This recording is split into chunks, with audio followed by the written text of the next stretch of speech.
Nice story. Great story. But he ain't no Steph Curry. It's a problem. And talking all of that, all that chatter about what he was doing to Steph Curry. Right. I mean, for a guy that sat up there and picked Cleveland before the series began, I'm sitting there like this. Will you please be quiet? Stop talking about this, brother. This is a mistake because it's going to upset Steph Curry. Mm-hmm. Number 3, I have to acknowledge to you that, the absence of J.R. Smith. I mean, it has been so glaring. J.R. Smith is a guy that is supposed to be a talent, and he has been relegated to being nothing more than a shooter. And when his shot is not falling, there is nothing that goes right for him, and that's been the case. And then, of course, we look at David Blatt, some of the decisions that he's made.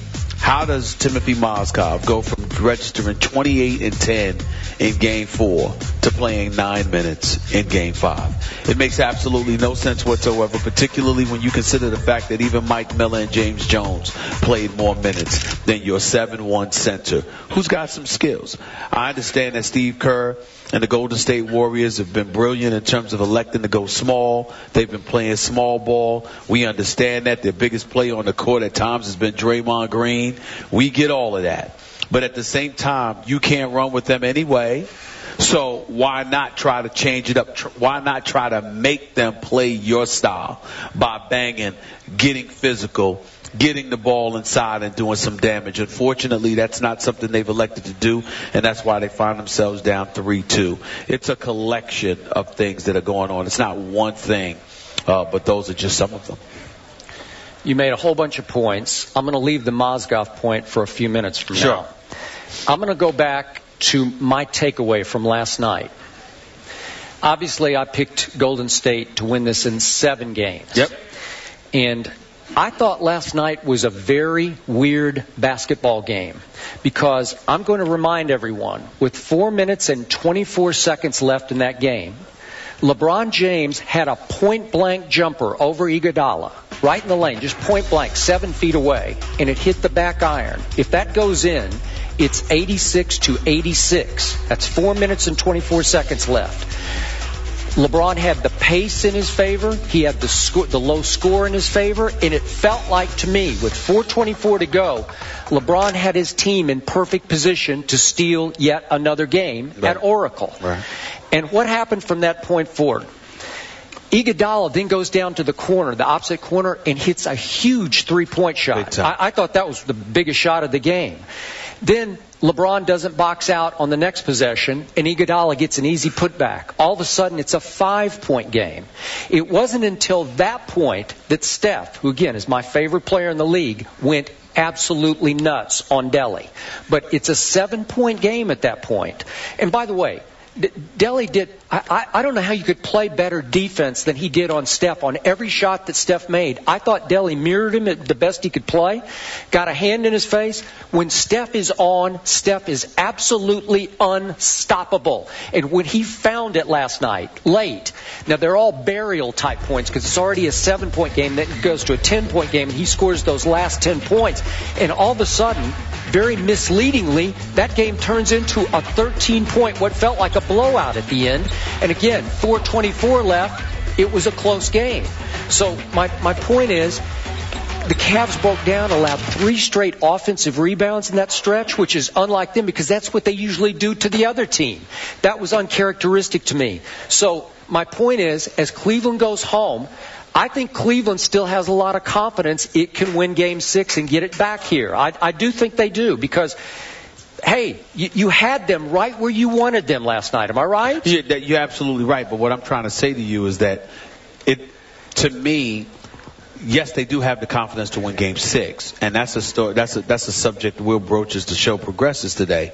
But what you have to understand is that if you're Cleveland, you're almost better off getting blown out and losing. I'll give you a perfect example. When your San Antonio Spurs lost the finals 2 years ago, they were up 3-2. They were up 3-2. They go into Miami. They try to close Miami out. And you know the fatal play. Chris Bosh grabs a rebound off the LeBron miss, feeds Ray Allen. Ray Allen hits it from the right corner, overtime, blah, blah, blah.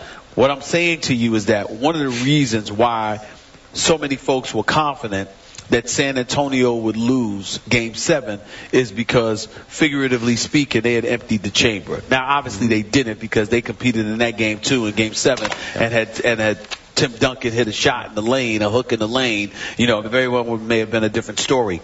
There is something to be said for things like that. When you look at Golden State and Cleveland, Cleveland is at a point right now where the more minutes they play, the more trouble they're in, because the mentality that Golden State has is stay the course, stay the course, stay the course. It's a marathon. It's not a sprint. You hear Draymond Green, you hear Andre Iguodala, you hear Steph Curry and everybody talking about how you can't prioritize locking down LeBron because you're not going to be able to do it. Where other players, you might make adjustment, make changes and say, all right, he's getting off in the first quarter. We've got to do something about it. Their attitude is, we know we're not going to be able to do anything but so much anyway about LeBron. All we can do is stay the course and wear him down. So my point to you is that I look at last night's game, and to me, Cleveland, in terms of the series, would have been better off getting blown out, where you say, all right, it's the third quarter, this is over. Sit down, we lost this, we'll see y'all Tuesday. The fact that they were in it as the game was winding down, you're expending energy from a team that's almost running on empty. And that's where your problem lies. I have no doubt that in all likelihood, Cleveland could turn around and win Game 6. But the problem with Golden State is Golden State's strategy this entire series has been about the marathon, the long stretch. As the game and the series wanes, we will gain the advantage because they don't have the bodies to deal with us. And Cleveland showed that yet again last night because everything was going just according to plan. And then the last 4 minutes, they faded. They faded. That's they your fell problem apart in this series, and that's why they're in trouble. Okay, back to your J.R. Smith point. This man does have talent, and it is explosive talent, and we saw it early. At one point, he obviously had a hot stretch, but he had 4 out of his first 8 shots. Right. And then all of a sudden, he disappears. Whose fault is that? Because they don't run plays for him. It wasn't until late in the game he had 2 force-up threes that he missed. But I thought he just faded from the offense.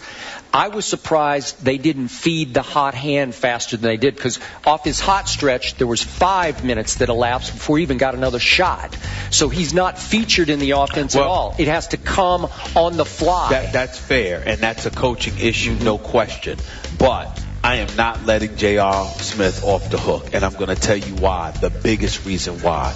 The Golden State Warriors have been the absolute worst nightmare for J.R. Smith's game. Here's why. Because the talent that they have really evolves on perimeter players. Even the bigs, the so-called bigs they have outside of Andrew Bogut, okay, the so-called bigs they have perimeter skills. What happens is that they are showing JR how you're supposed to play. Klay Thompson's averaging 18 points this series. We know that he hasn't been a story, even though he exploded for 34 in Game 2. But do you watch Klay Thompson play? He's going to hit open shots. But if he's not hitting open shots, he might miss some. But he's creating space, getting his shot off. More importantly, he's causing problems because he's constantly in motion. He's cutting to the basket. He's getting fouled. Or he's distracting defenders away from a Steph Curry or away from a Draymond Green or away from an Andre Iguodala because of his movement without the basketball. All you kids out there who aspire to play basketball, understand. You don't just stand around and get the ball and go one-on-one. They want you to have the ability to do that because things break down, and if you have those kind of elite skills, that's better for you. But when you're playing within the confines of a structured basketball game, there is movement, there is spacing, and Klay Thompson knows how to do these things.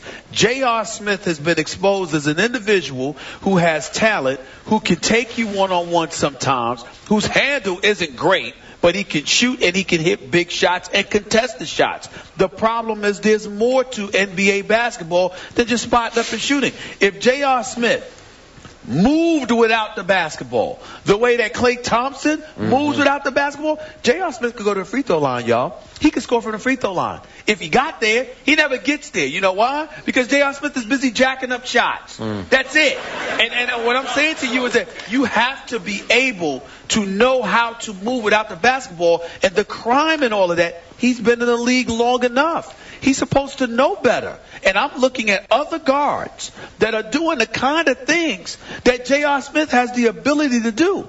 If he used this more and moved without the basketball, J.R. Smith, the Cleveland Cavaliers would be in a better position because he would be more productive. And that's the difference. Klay Thompson is playing the way J.R. Smith is supposed to be playing, but J.R. Smith doesn't use this the way Klay Thompson does. LeBron has to use this for JR. LeBron has to feature JR more in the offense. And now let's move to your Mozgov point. Yep. I heard you say this on SportsCenter last night, and I wanted to throw something at the TV because I disagreed with you, but I knew I was going to get a shot at you here at 10 o'clock. Okay. 7 o'clock here. Understandable. Yes. Don't let him throw nothing at me. I won't. Protect. I actually liked it that David Blatt decided to yank Mozgov from that game, because what happened when Mozgov went 28-10 in Game 4 back in Cleveland? They lost by 21 points. And I loved it because yanking Mozgov kept that guy you just sarcastically referred to, Andrew Bogut, kept him on the bench the whole game. I'm so surprised. He is one of the best rim protectors in this game. He is one of the best. And LeBron James got to play all 4 quarters with no real rim protector unless you include Draymond in that. Okay. But again, LeBron James, for just about the whole game, really the whole game, he was the biggest and strongest player on the court. Seriously, when you think about it, who did Golden State have on the floor? Without Bogut, I know Festus played a little bit. 3 minutes and 12 seconds. Okay, so I'm not even going to count that. So LeBron James had his way. The lane should have belonged to him all night. Again, he put up huge numbers, but I'm saying it's really advantage LeBron. When you don't have any Bogut in there, all of a sudden it's just Draymond has to come off his guy and